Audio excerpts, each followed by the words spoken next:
Let's talk about the role of self-care in healthy relationships. Hi, I'm Dr. Minije, a licensed psychologist at Embracing Your Therapy. When I work with my clients individually or as a couple, I always find myself talking about self-care because prioritizing ourselves is good for our relationships, good for our mental health. But the role of self-care is often underestimated. We often hear how we should always spend time with our partner and we shouldn't enjoy alone time, as if that's a bad sign that we're not a good match with each other if we actually enjoy some alone time.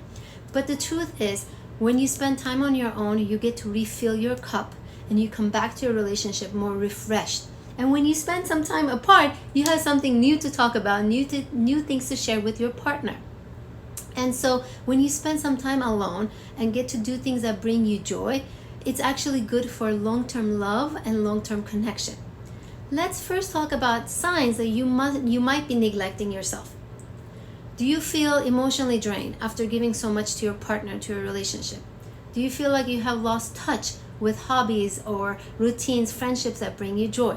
Do you rely on your partner to meet all of your emotional needs? Do you feel guilty if you were to take time for yourself? Or do you notice any resentment building up because your own needs are not being met?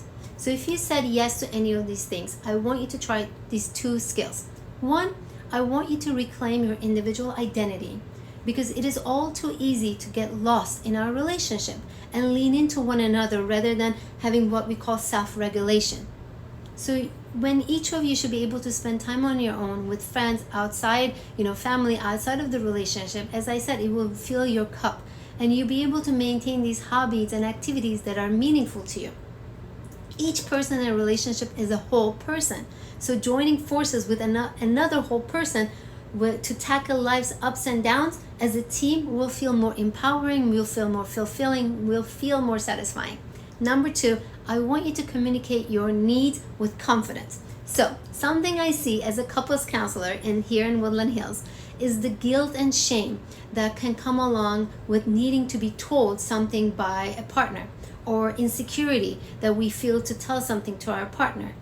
We often think that, well, if they're the right person, if they're like my soulmate, they should know what I need, they should know what I want. But in relationship, we really need to assert that confidently and say what our needs are. And that's what will really help with your self-care.